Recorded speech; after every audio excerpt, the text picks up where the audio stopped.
Congratulations. Isn't that wonderful? Hold it, everybody. We didn't make it, Floyd. It's 12:02. Don't take it so hard, boys. But, Kate, it's the first time in 20 years that it appeared like we was going to get the morning meal here in the morning. You'll make it one of these times. Hot diggity, that sure would be a red letter day, wouldn't it, Charlie? I hope to tell you it would. Now, Floyd, could I look at the morning mail this afternoon before it gets to be evening? Oh, sure, here you are. One postcard addressed to you. Mr. Bedloe. Don't tell me we're going to have to put up with that rat Bedloe again. Well, he'll have another scheme for closing down the Cannonball for sure. Says he's bringing his son with him. Wonder what Mr. Bedloe's son is like. Junior! Yes, Dad. Stop dilly-dallying in that stupid station. You might inadvertently strike up an acquaintance with one of those stupid country hicks. Well, as a matter of fact, one of the natives, a friendly little old lady, did smile and try to say hello to me just a moment ago. Really? What did you do? I glared at her until her face turned crimson red and she was humiliated into turning away from me. Goodbye. Isn't that typical? A stupid hootable cannonball is already several hours late arriving at this stupid station. Well, wasn't that the sound of its stupid whistle, Dad? Yes, it was. And a more unpleasant sound I've yet to hear. You hate that train worse than anything in this world, don't you, Dad? I detest it. Even more than Mother? Yes, even more than your mother. Boy, I'd hate to be that train. Smart boy. Come on, son. Let's climb aboard. Get out to that place I've been telling you about. The Shady Rest Hotel? Right. That Victorian mass of potential kindling wood. Right. That remotely located eyesore which defaces the scenery along the right-of-way of your railroad. Right. That antiquated two-bit hostelry which houses Kate Bradley and her brood, otherwise known as the Enemy. That ridiculous batten-board Hold it, booby-type... son. Hold it. Save some of that pernicious eloquence for a time you can use it on a defeated foe. Right you are, Dad, as usual. Smart boy.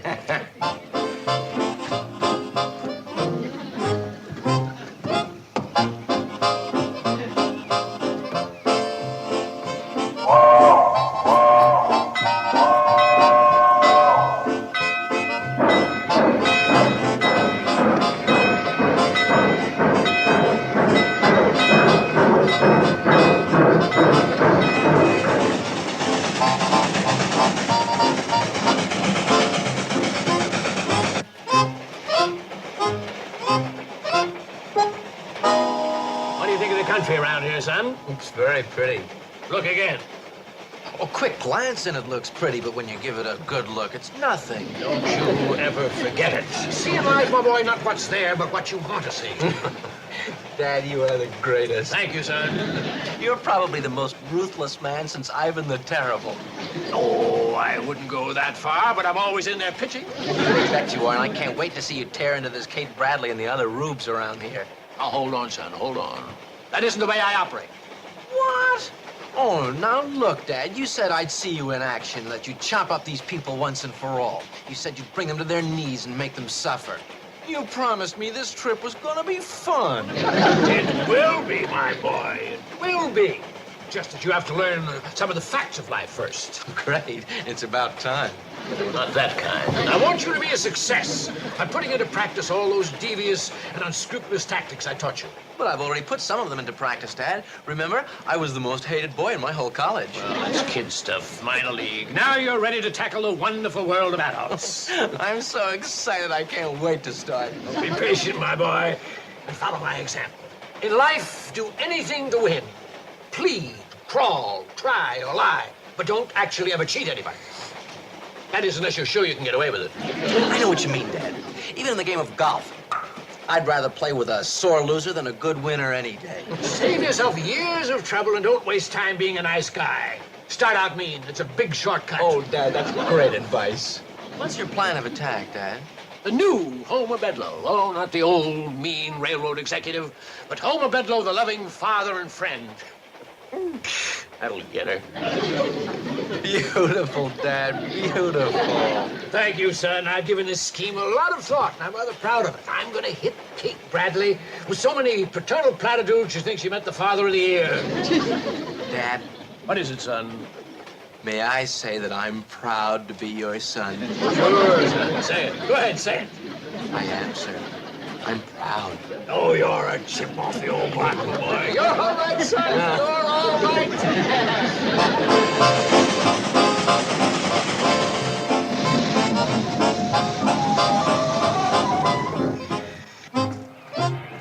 Here we are, son, at the Shady Rest, the magnolia-scented stronghold of the enemy. Go get him, Dad. I will, I promise you, son. I'll soften them up, and then you can have a little fun yourself. Oh, great, Dad. You're all heart. Heart? Oh, that's a good one. That's a gem. That's a genuine witticism, my boy.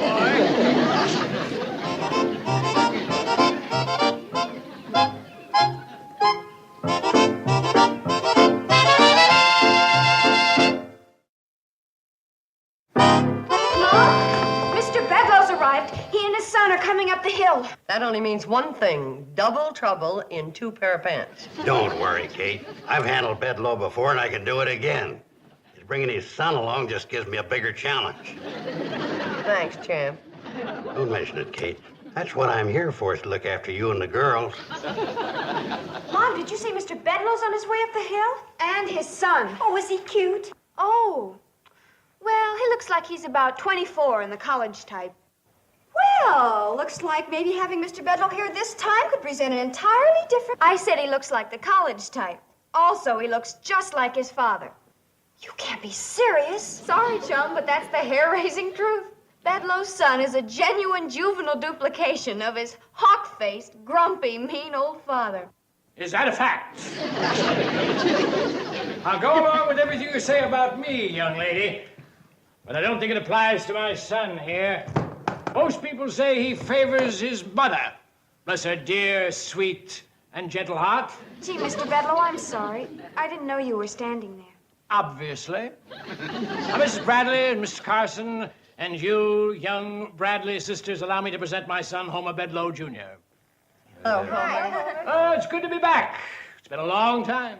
Not long enough for us, Bedloe. That's right, Uncle Joe. But I don't blame you folks. But please, not in front of my son. He's extremely sensitive. Oh, I'm sorry about that. We got nothing against your son, Mr. Bedloe. That's right. No hard feelings, son. Thank you from the bottom of my heart. Your what? Mr. Bedloe, your son may have a heart, but if you have one, we haven't seen it yet. I had that coming, Mrs. Bradley, that and much more. My past performance in your lovely community obviates the necessity for any politeness on your part. Aim your bitterest insults at me. I stand before you, ready to accept them in deserved and naked humiliation. Careful, Bedloe. This is a decent and respectable hotel. Well, that's only a figure of speech, Mr. Carson. Mr. Bedloe, are you saying that you're through trying to scrap the cannonball and shut down this hotel, and that you're a changed man who wants to repent for what he's done? Yes, ma'am, that's exactly what I'm trying to say. I don't believe a cotton-picking word of it. You can't talk to a Bedloe that way. No, hold on, son. Set family pride and filial devotion aside, I have to be honest with you. In my past visits to the Victorian tabernacle of friendly seclusion, I've been a bit of a stinker. No, Dad, not you. I can't believe it, Dad. Why? Why, Dad? Why? Vengeance, my boy, anger, frustration, and humiliation. That's why those feelings known only to the vanquished have lodged themselves in my throat like a massive inflammation, and I had to return here to spit them all out. Not in this lobby, you don't, Bedloe. Don't you forget it. Joe, Mr. Bedloe's not going to do what you think. You're dang right he ain't, not as long as I'm here. Else he'll get thrown out the front door. Mrs. Bradley, I stand before you not as the pragmatic vice president of the CNFW Railroad, but as a parent just like yourself, trying to do what is right for his offspring. Mr. Bedloe, for the first time, we see eye to eye about something.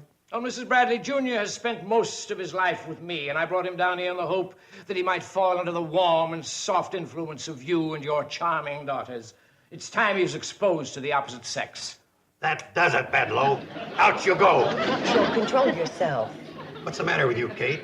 He's the one that ought to learn to control himself. I knew you were mean, Bedloe, but I never realized until now that you're vulgar, too. Joe, please be quiet. You just don't understand Mr. Bedloe's language. The heck I don't. You ought to be ashamed of yourself in front of women and your own son. Mr. Bedloe, here are the keys to adjoining rooms. Why don't you and your son go on up and we'll talk about this later? Thank you, Mrs. Bradley. That's an excellent idea. Girls, will you show them to their rooms? Supper will be in about an hour, Mr. Bedloe. Well, thank you, Mrs. Bradley. That'll just give us time for a bath. And while you're in there, wash your mouth out with soap, Bedloe. Okay, Kate. This is your hotel. You can run it the way you like. But I'm warning you, if you let people talk like that, the place is going to get a bad name. Look at you. Stop saying that. It sounds silly. Mr. Bedloe may be mean, but he's an educated man who knows how to use the language. Yeah, he sure does. Well, he even used a couple of words that even I don't know. Very nice. Very nice indeed. Thank you, Mr. Bedloe. Well, how's your room, son? Built. Really built. Your room's built? What's that mean? My room? Oh, no, Dad, I had my mind on something else. Oh, I see. At your age, you find the Bradley girls attractive. Is that it? They are dolls. Well, forget it. They're miserable daughters of a miserable woman. That's what they are. Oh, you bet they are. Dolls? Did I say dolls? No, sir, not when you take a good close look. Dogs is what they are. Genuine, unpedigreed mutts. Beautifully stated, my boy. Your semantics are sound. They make your old dad proud. How do you think we're doing with Mrs. Bradley, Dad? Well, better than I hoped for. She started lapping up that doting father gimmick like a cat with a saucer of cream. What next, genius, Dad? You, my boy, that's what's next. The clincher. I leave and you stay. Me? What do you mean? Me stay here by myself? What for? Well, don't you see? With me gone, Kate Bradley and her brood will be thoroughly disarmed. Well, what can I do here on my own? Snoop around, get the lay of the land, worm your way into the hearts of these yokels, find their Achilles heel.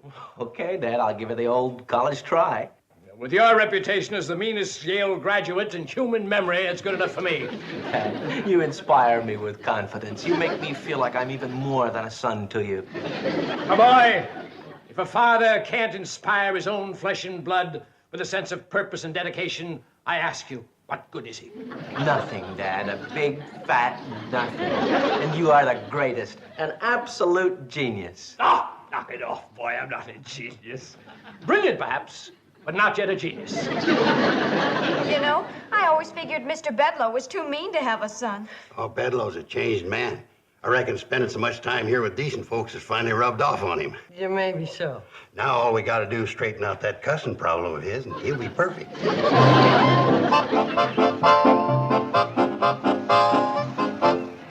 my dear friends, I bid you all a fond farewell until we meet again. Bless you, goodbye, and buena suerte. There he goes, cussing again. Oh, Joe, buena suerte means good luck in Spanish. Is Bedloe Spanish? No, I don't think so. Need I say more? Things won't be the same without you, Dad. You're doing fine, my boy.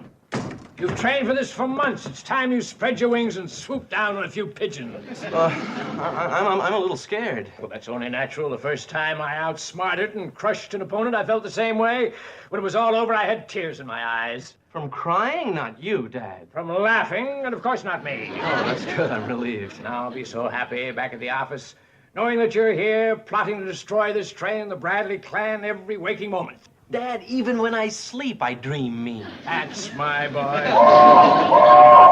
So long, Dad. Goodbye, son. And remember the Bedloe creed, humanum est errare semper paratus. Right. To err is human, so always take advantage of it.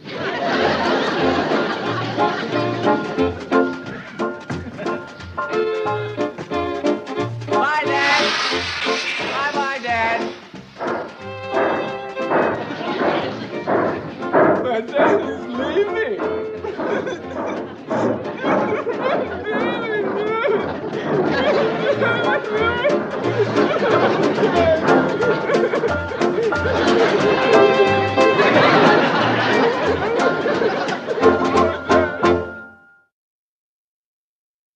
And the Cannonball carries about everything from newborn babies to hot lunches for salesmen.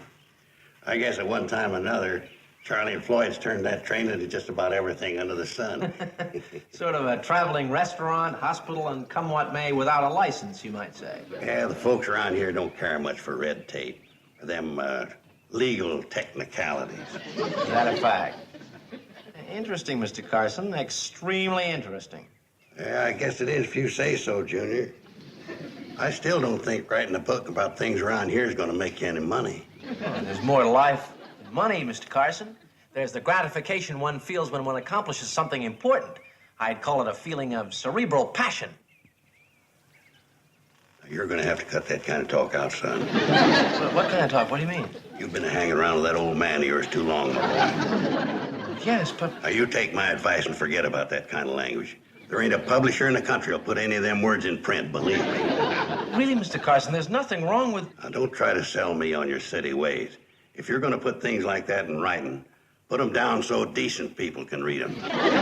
You know, as a new writer starting on his first book, you're pathetic.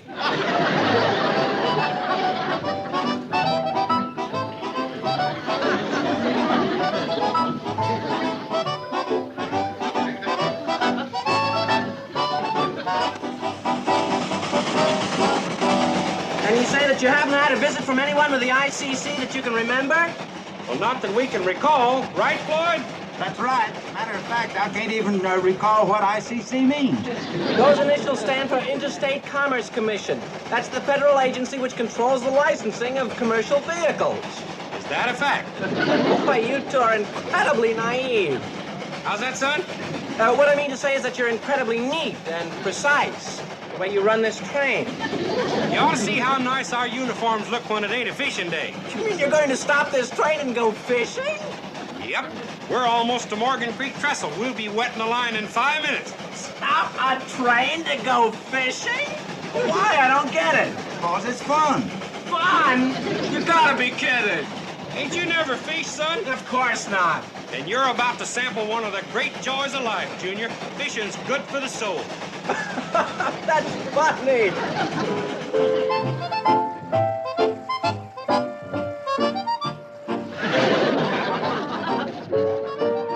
I got a bite. Let him take it, Junior. Don't rush him. Hook him, son. I got him. Good boy. Bring him aboard. Whoa.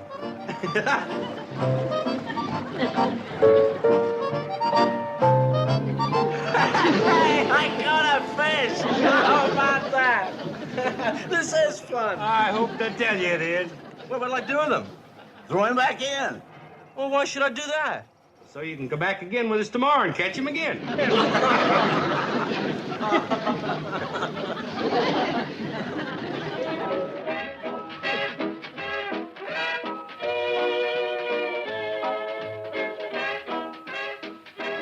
Hi, Junior. Come on and do the hop with us. No, thanks. I don't dance. Oh, come on, Junior. It's fun. Come on, do the hop. It's the greatest. Oh, look, this is ridiculous. I mean, I don't know anything about it. This is fun. Isn't it, though?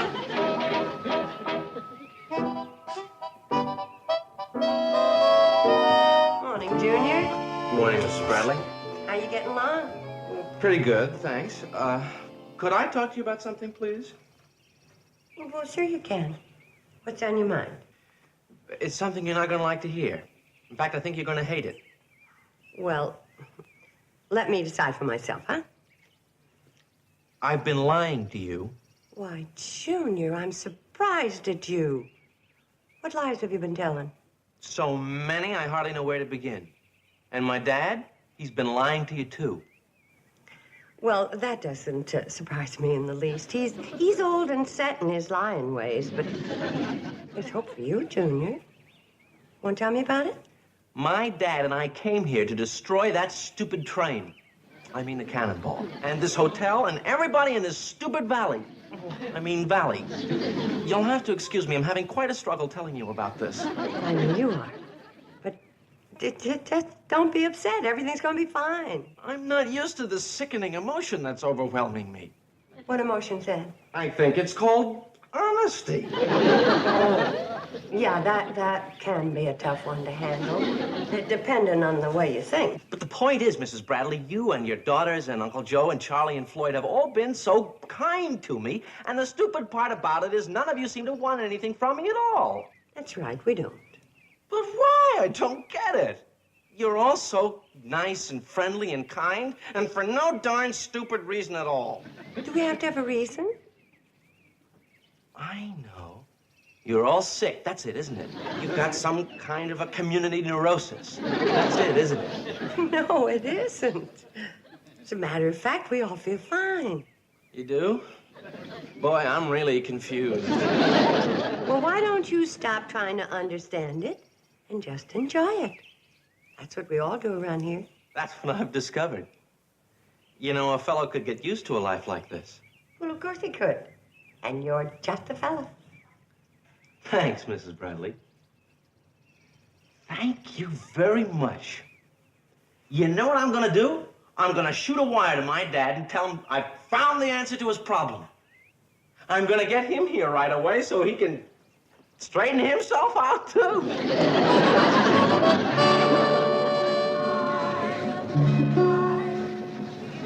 Hear the young folks singing in the evening by the moonlight.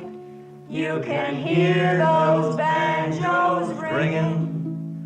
How the old folks. Hey, maybe my dad's arrived. I'll see if he's getting off.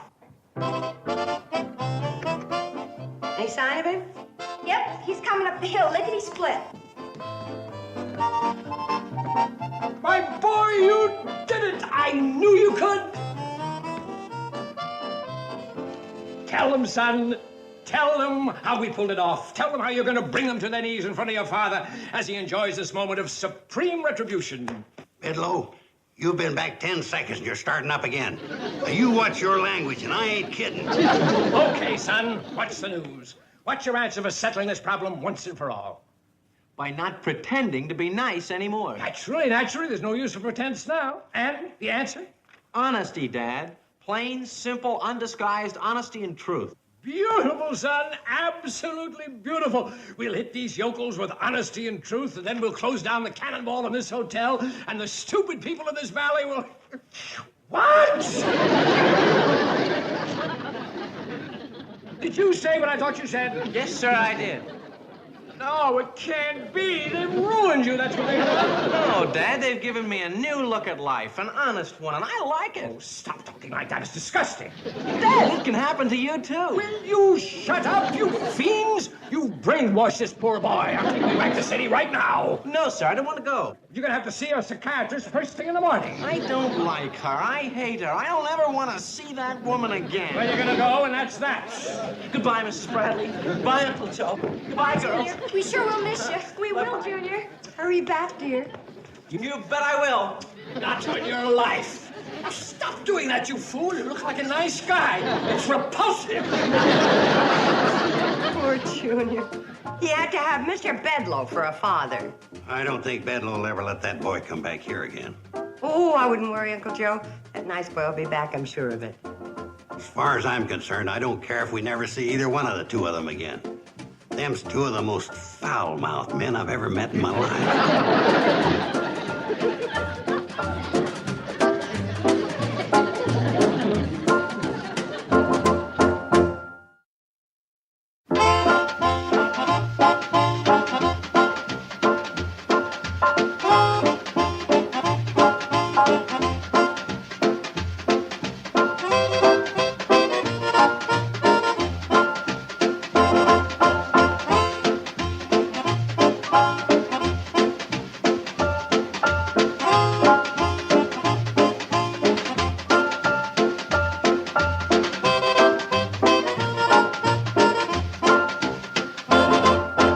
Petticoat Junction.